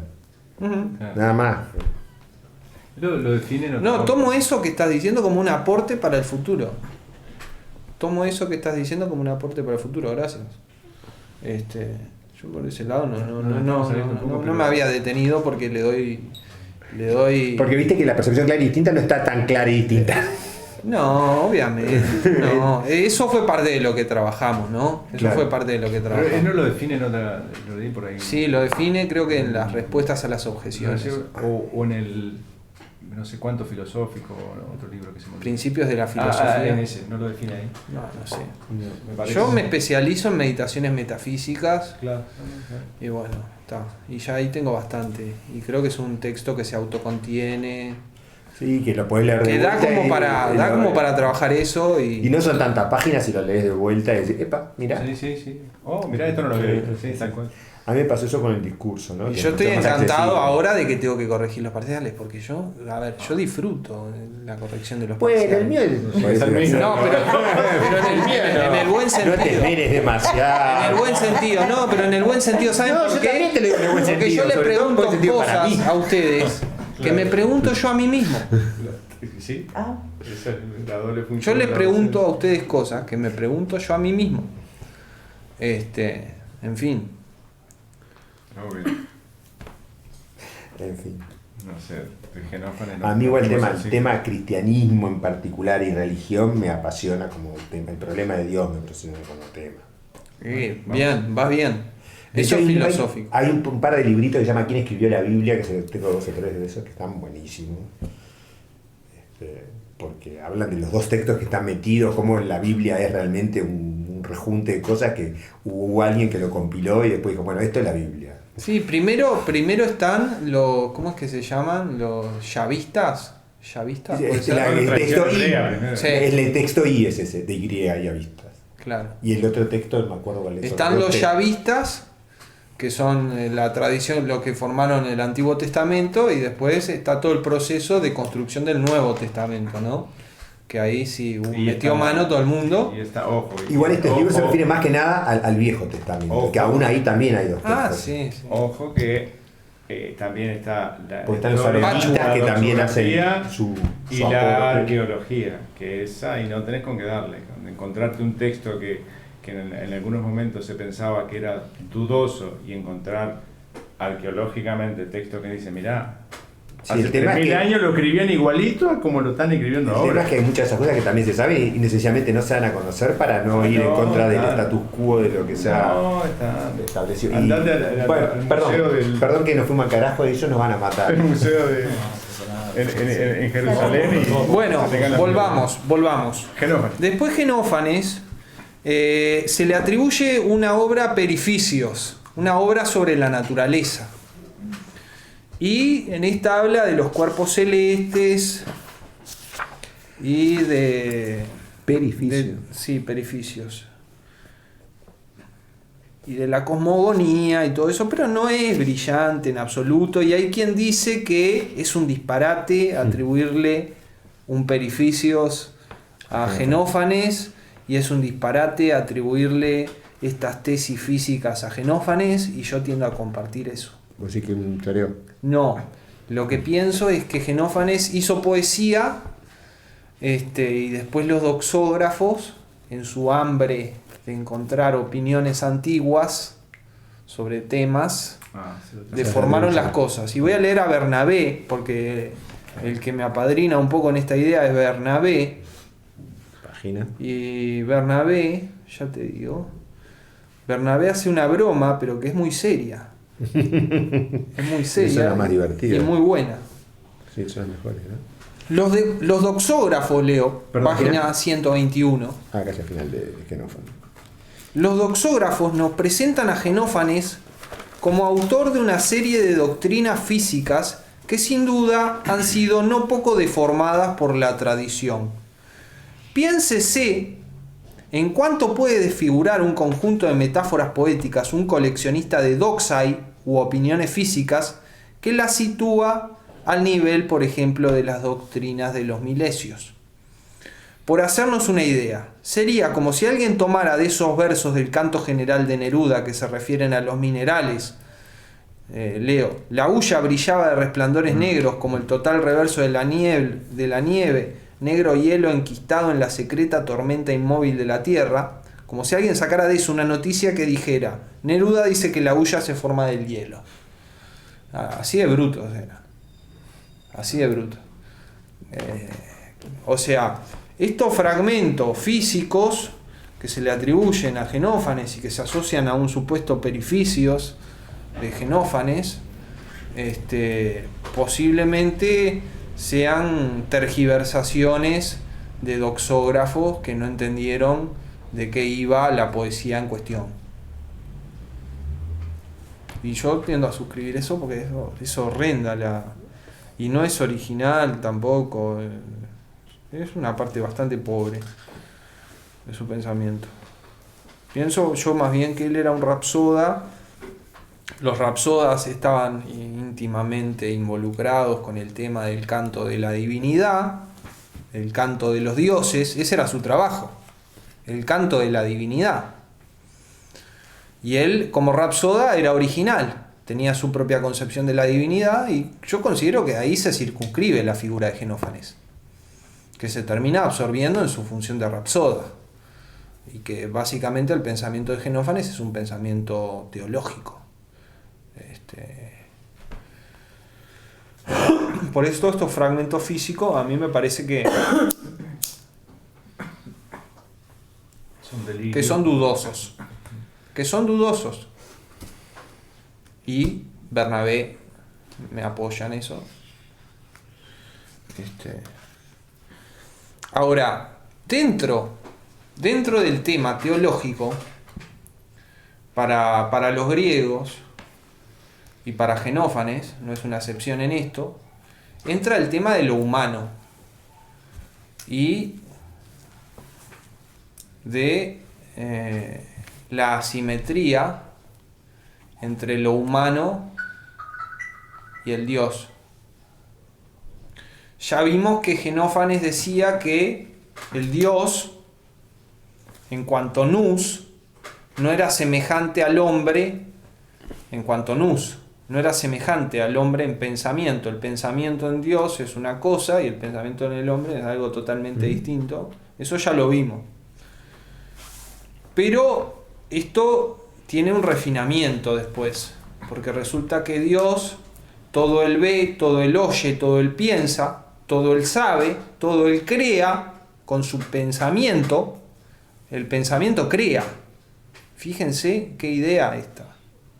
El pensamiento de Dios crea. Se contrasta con un hombre que no puede llegar al conocimiento y que solo se puede quedar con la conjetura, con la doxa. O sea, en Genófanes está la idea del Dios episteme, el hombre doxa. Y no hay forma de superar. Y leo el fragmento clave en esto. Ningún hombre conoció ni conocerá nunca la verdad sobre los dioses y sobre cuantas cosas digo, pues aun cuando por azar resultara que dice la verdad completa, sin embargo no lo sabe. Interesante, ¿no? Ningún hombre va a tener conocimiento sobre lo divino y sobre las cuestiones claves, en definitiva, sobre las cuestiones. Y se puede dar que por azar acierte, pero acertando y todo, no sabe. Sobre todas las cosas no hay más que opinión, no hay más que doxa. Para los hombres, no hay más que conjetura. Y eso él lo aplica a su propio discurso y dice: sean tenidas estas cosas como semejantes a la verdad, no como la verdad, sino como verosímiles. Es que es inmediato, si me decís eso te lo devuelvo, o sea, casi obvio, ¿no? O sea, claro, él se aplica a sí mismo. Si no lo hace. Él se aplica a sí mismo esta idea. Lo cual es muy interesante. Yo creo que es la primera vez en la historia de la filosofía que pasa, y vamos a ver que eso pasa mucho después en la historia de la filosofía, por ejemplo en el Tractatus de Wittgenstein. ¿Platón no dice similar? Sí. Porque Sí, cuando sí, sí. la alegoría de. Recuerdan la que alegoría del Soles. la alegoría del sol claro, en las claro, tres sí. alegorías, La- que solo sí, Dios sí, sabe. sí, Esto no es el bien, pero te dice algo parecido porque. Exactamente. Porque No, yo no y lo es- sé. y es porque dice, una- porque yo no lo sé, pero. Es solo una opinión mal formada, Claro, sí. fea. Está bien. Y después, al final de la alegoría de la caverna, o al principio de la interpretación de la alegoría de la caverna, como quieran verlo, dice: solo el Dios sabe si esto es verdad. Esa es la parte que me acordaba. Solo el Dios sabe. No me acuerdo cuando Porque dice, esto, yo no te puedo decir, es el bien, pero te esto puedo en escribir. realidad es heredero, del mito poético, de la tradición mítica, esta idea de que el Dios sabe, el hombre es solo conjetura, y por lo tanto el hombre es ignorante, y el Dios es sabio, y hay una simetría ahí que no se puede salvar. Esto resulta de la tradición mítica, etcétera, y es un lugar común que luego va a aparecer de nuevo en Heráclito, como vimos, que de alguna manera aparece en el pitagorismo, en la idea de que solo el Dios es sabio y el hombre como máximo puede ser filósofo, esto es aspirante a, buscador de lo sabio. Entonces, en fin, el punto es esta situación. Genófanes concibe epistemológicamente al hombre como incapacitado de conocer. El hombre, constitutivamente, está incapacitado de conocer, puede conjeturar, y sus conjeturas pueden ser más o menos verosímiles, pero no puede salir del conjeturar, no puede conocer, no puede tener certeza. Entonces, es escéptico. Eso es escepticismo radical. Sí, es imposible que. Pero para el Dios, el conocimiento, bueno, va de suyo. Es el creador de todo, lo conoce desde antes de ser.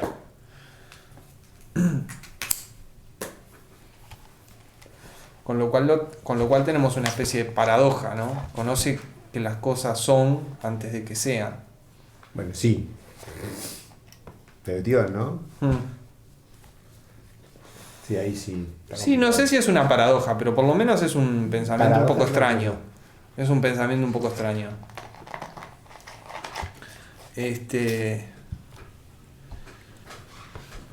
Y dice después, ciertamente los dioses no revelaron todas las cosas desde el principio a los hombres, sino que mediante la investigación llegan estos con el tiempo a descubrir mejor. Acá va al tema de que el hombre no ha accedido a una revelación divina, y en esto rompe con la tradición griega principal, en la cual podemos incluir incluso a Sócrates, ¿no? Que dice, sí, hay revelación divina para los poetas, pero como todo, hay que matizarlo, porque también es un lugar común dentro de la apreciación cultural griega de la poesía, la idea de que los poetas muchas veces dicen mentiras. Y esto, si tomamos a Hesíodo como referencia, tiene su origen en las propias musas. La verdad, porque él dice que las musas son las que... Las musas son las que hacen hablar al poeta, y las musas saben hacer decir la verdad, pero también saben hacer decir lo falso que parece verdadero. Entonces, la poesía, por más que sea inspirada, no está garantizada, porque los dioses a veces nos mienten. Sí, verdad. Digo, es lo que le reprocha Genófanes a Homero y a Hesíodo, que, por ejemplo, de los representantes mintiendo. Pero en fin, dentro de la tradición está que hay revelación divina, hay inspiración divina, y a través de esta se da la revelación. Pero cuidado, porque los dioses también mienten. Cuidado, los poetas también cantan mentiras. Entonces, como todo, una de cal y una de arena.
Bueno, entonces, en la concepción teológica de Genófanes se hace un especial énfasis en la diferencia del Dios y el hombre.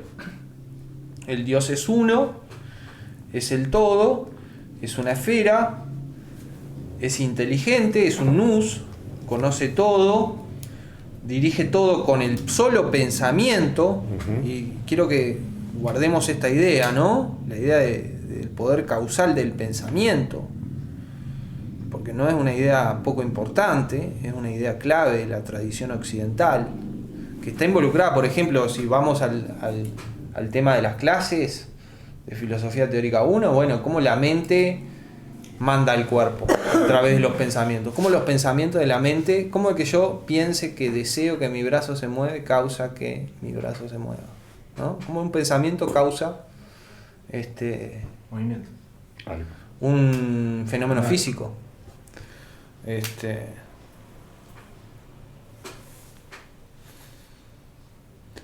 Entonces, y como contrapartida, el hombre es algo muy minúsculo que solo puede revolotear dentro de la conjetura con grados de verosimilitud Y eso fuerza al propio Genófanes a decir, las cosas que yo digo, tómenlas como semejantes a la verdad, no como la verdad.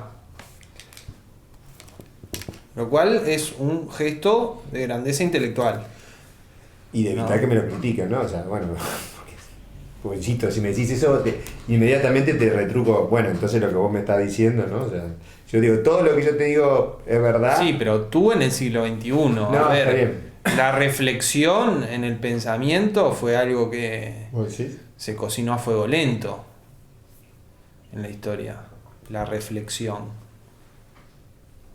El hacer ese movimiento. No, cuidado. No va automático. No va automático. Ahí. Ahí me pierdo. Sí, te creo, pero a me ver, pierdo. tener una perspectiva no necesariamente implica tener una perspectiva sobre la propia perspectiva. Sí. Lo primero fue, desde un punto de vista histórico, tener una perspectiva, y lo segundo fue, con trabajo, la reflexión. Y gracias a que se encontró, bueno, tenemos una racionalidad que camina sobre dos piernas en vez de sobre una y media. Y voy a decir que uno lo hace tan instantáneo porque lo aprende de chiquito.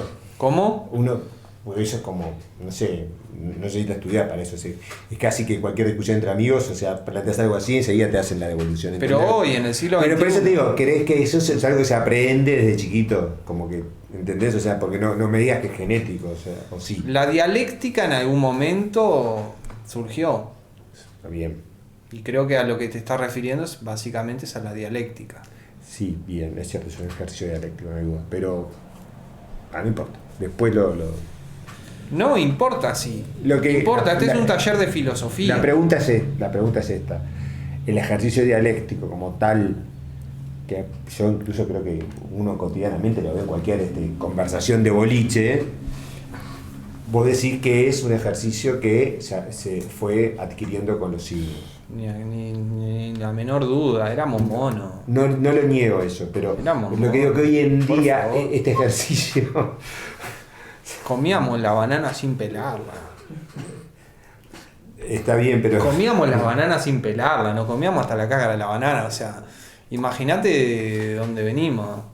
Bueno, está bien. Aprendimos a pelar la banana. En un momento no la comíamos con cáscara. Hasta eso aprendimos. A que la banana para comerla hay que pelarla. Sí. Imagínate. Discutir. ¿Qué? Eso me está diciendo. A ver. Y claro, porque, Bueno, pero- por ejemplo, te decía eso y decía, sí, por eso todavía hoy no sabemos ni cómo construyeron las pirámides. No, o sea, sí. tontos no eran. No. La tenían re clara. Pero la historia es muy larga. Por eso. La historia es muy larga. Pero Hay sin duda hay enormes evolución. lagunas, sin duda una enorme Yo lo veo más como una ignorancia. especie de igualación, más que... Pero tampoco podemos entrar en la ciencia ficción, ¿no? No. Que ¿Cómo no fue fácilmente. extraterrestre? Que fácilmente. ¿Cómo no fue extraterrestre? Que fácilmente este terreno abona cosas de ese tipo, ¿no? Entra en la ciencia ficción. A mí me gusta la ciencia ficción, No, pero yo- no para trabajar. Fui a ver Acá X-Men estamos. ahora. Claro. No sé si leyeron el Silmarillion de Tolkien. Yo le digo Silmarillion, me gusta más. Sí. A Eso. Tolkien. Sí. Tolkien lo leí todo antes de las películas, Sí. ¿no? A todo. Y bueno, sos viejo. No, pero tampoco así. Son viejos en el buen sentido. No importa ser viejo, ¿eh? O sea, los años Son no son malos, lejos de No, eso. sin duda. No es eso. Totalmente de pero, acuerdo.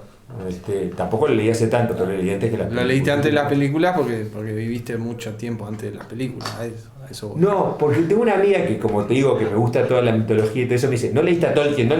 ¿Cómo que no leíste ese? Y un buen día me regaló uno Claro. para mi cumpleaños, mucho antes que las películas, varios, 5 o 6 años antes. Y ahí lo leí, me lo leí Te todo. enganchó, ¿viste? El Silmarillion a mí me parece una obra maestra. Los leí todos, el Hobbit, todo. ¿Es considerado ciencia ficción, Tolkien? Es fantasía. Fantasía. Es fantasía. Ciencia ficción no, pero Es fantasía. fantasía. La ciencia ficción es Asimov. Asimov, sí. Barbury, Ray Bradbury, o sea, Crónicas Marcianas, Fundamental. fundamental, libro chiquitito y precioso. Julio Verne. No, Sí, Jurever era un ¿cómo era? Proyeccionista o algo así. sí, pero No, también, sí, pero la ciencia ficción no es solo con los marcianos, ¿no? No, claro, pero para la época sí Es una era cosa ciencia ficción. mucho más amplia que... Bueno, Matrix. Matrix es maravillosa. No, Igual más. alguien me va a tener que explicar el argumento del arquitecto algún día, ¿no? Yo no entendí nada. Por eso alguien me lo va a tener que explicar. Alguien me lo va a tener que explicar. De Matrix no entendí nada. Cuando quise conectar las cosas y entender, no pude. El argumento del arquitecto es... Parece que, porque aparte lo peor es que parece que entiendes el discurso. Parece que lo entendés. Y después, no entendí. Te quedas ahí. No entendí. No. No me acuerdo. Está en la segunda tercera que está un tipo blanco. Sí, sí, completo, sí. ¿no? Bueno, entonces, este Dios todo, uno, que unifica todas las cosas, que es esférico, etc., prefigura características del ente parmenidio. Y por eso, sustancialmente, se ha considerado a Genófanes el iniciador, el antecedente, el fundador o algo así del eleatismo. Y en esto coinciden Platón y Aristóteles, y los demás los siguen a ellos. Y yo creo que no hay que dejar de lado esta apreciación de Platón y Aristóteles. Para nada, sería una enorme necedad dejar de lado esto que sugieren ellos. Platón en el Sofista y Aristóteles, como vimos, en la metafísica. Sería como cegarnos más, hacernos más difícil entender a Genófanes. Lo cierto es que en el mundo de Genófanes hay cambio, hay pluralidad en otro nivel, ontológico y conceptual, etcétera. Y por estas cosas no es eleático. Por eso cuando dijimos el eleatismo es Parménides, Zenón y Meliso. No es eleático. Pero sí tiene sentido hablar de que el germen del eleatismo está contenido en Genófanes, y eventualmente hubo un conocimiento de Parménides de Genófanes que detonó cosas, y bueno, y todo eso tiene sentido. Y tenemos la autoridad de Platón y Aristóteles, que para mí son autoridades. Ahí entra, viste, cada maestrito con su librito. Para mí son autoridades. Sí. Hay alguien que dice que no. Sí, sí. Algún contemporáneo que quiere escribir algo nuevo. Pero... Sí, se da mucho eso. Se da mucho, desgraciadamente. En fin. Y bueno, y esto sería la reunión de hoy. Ahora se abre a preguntas y después de las preguntas terminamos. Es que hicimos tantas preguntas. Yo me tengo que leer esto, que yo lo había separado. Evidentemente ahora estuve viendo esta versión que yo les conseguí, no es esa misma edición, porque está en otra página. Eso que me costó encontrar está en la página 100, lo que me dijiste está en la página 121, creo, ¿no? Yo lo encontré en la página 100, pero no importa, o sea, el contenido obviamente es el mismo, la edición es otra. Claro, primera edición 1988, segunda edición ampliada 2001 y esta es la del 2016. Y tercera edición, primera con el título Fragmentos Presocráticos 2008. Claro, un poquito. ¿De qué librería? Porque me lo voy a... No sé. Fragmentos Presocráticos. No, este lo conseguí en la librería. No, en esa no. Yo lo conseguí en la Ciudad Vieja. Yo lo conseguí en una librería que es buenísima, pero que es carísima y Entonces no es buenísimo. pone un conflicto. Que es una que queda por 18 y Ejido, que la parte de filosofía está subiendo una escalera, que es todo reantiguo. ¿Perdón, me dijiste? 18 de Gira no es en... Cerca de 18 y Ejido. Ah, sí, el Ministerio de Relaciones Exteriores. Sí. La Feria del Libro. La Feria del Libro, sí. En la parte de arriba, aparte subís y te encontrás con cosas maravillosas. Yo me conseguí todo Wimpy ahí. Wimpy maravilloso, hay que leer a Wimpy. Yo lo conseguí en la que está en Ciudad Vieja, por la peatonal, ahí nomás. Sí, la de Batacán. Pero no me queda claro de cuándo es. La tuya es del 2008 entonces. La que era la 2016. Sí. Ah, esta es 2008. Sí. Perfecto. Esta es 2008. Que tiene una tapa distinta. Esta tercera edición, primera porque como es la última que está en la cronología, tiene que ser esta, si no sería. Tercera edición, primera con el título Fragmentos Presocráticos 2008. obviamente es esta. Ah, perfecto. Tienen el material correcto.